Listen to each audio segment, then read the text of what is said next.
First of all, this hadith, one of the great hadiths, but we do have some commentary to do with that. Al-Imam al-Nawawi rahmatullahi alayhi, he should have taken the other narration, which is in Muslim. He should have taken the other narration, which adds a very important word, and it would make the hadith incomplete. And our Shaykh al-Albani pointed that out, where the hadith, it says here, Allah does not look at your bodies, no, He looks like your images. Your bodies, as in fat, small, big ears, big nose, small nose, big eyes, small eye. Your image, it does not look at that, because you've got nothing to do with this. But He looks at your heart, and the other narration says, وَأَعْمَالَكُمْ يَنْظُرُ إِلَىٰ قُلُوبِكُمْ وَأَعْمَالِكُم. He would look into your hearts and into your actions. For our Shaykh al-Albani rahimahullah, he said, this is in the Sahih. Okay? And what has been mentioned here is actually from the manuscript of the Riyadh al-Salihin. In it is only mentioned the hadith which is the qulubikum, because it's two narrations, and we always have two narrations. We talk about the same matter, the same hadith, but one adds a thing, then we take the one which they added, because man ya'lam hujja ala man la ya'lam, the one who knows, that means he got extra, is having more proof against the one who doesn't know. I'll give you an example. If two people, trustworthy, came to a room, and they came out, and one of them described something, and the other person described the same thing, but he added another description. So we'll take the person who had added another description. So al-hujjatu al-hukmu liz-za'idi faz-za'id. It's another principle that we give the credit, the verdict onto the person who gives us extra, as long as he's trustworthy.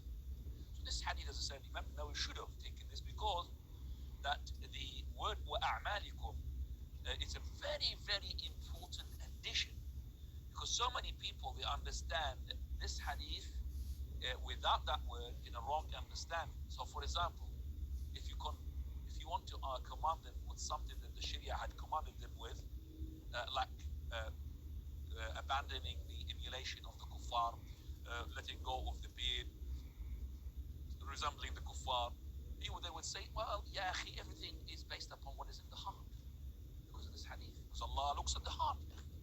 He doesn't look at my face and my beard.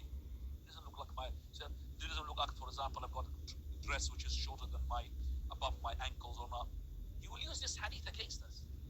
So as I said, Imam Nawawi rahmatullahi had fallen short not to use the other narration, which is the same Muslim, which has this very important word. They will. Sorry to interrupt. In our English translation, the hadith mentioned is actually with that a'malikum, and translation says hearts and accomplishments. The hadith is not with the a'malikum. This is just an addition from the translator. Okay? مخطوطة للصالحين إلى قلوبكم. So that person, he had made a very big error to add something that Imam Nawawi did not do it. Okay? Yeah. So what you just read is not Imam Nawawi. What you read is just his edition, his commentary. And you see this in my print as well. We've done that, the same thing. In Arabic it says a'malikum, and English. No. The a'malikum is not in the print. I know what I'm talking about. Right? I go to the manuscripts. Right. It is qulubikum on its own. طيب. خير إن شاء الله. So, as I said, this is the elaboration of Shaykh al-Albani I'm talking about. So Imam Nawawi had fallen short. But the translators, they have made this, but this is tampering with the original work of the. He could have just said, in the brackets, it's been added from another hadith.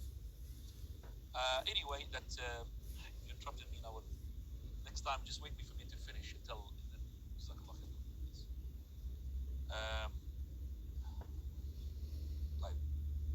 So if these people who are from the basically the ones who depends upon just the hearts, will tell them no, that the narration says also He looks into your deeds.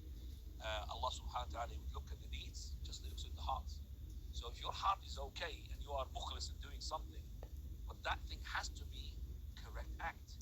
It has to be according to the Prophet sallallahu alaihi wasallam. Otherwise, this act will be rejected, even your heart is okay with it. So let's just now go to the benefit from this hadith, basically, where the scholars had said where we can benefit from it. Remember, the scholars will roll the hadith and they will benefit from this. First of all, we learn from this that rewards of the a'mal, the actions, it is based upon your intention, based upon your sincerity. So if your sincerity is good, your a'mal will be accepted. Also, that the fixing of the heart takes priority on fixing of the limbs. If you just fix the limbs without fixing the heart, you become a hypocrite. Abdullah ibn Ubay ibn Salul, the biggest hypocrite, he's going to be the bottom of hell, or the bottom of the hellfire. He was, in terms of looking wise, he was having beard and short dress and everything, but he was in hellfire. So, because he did not fix his heart. So, fixing the heart first, and then limbs will follow. The limbs will follow.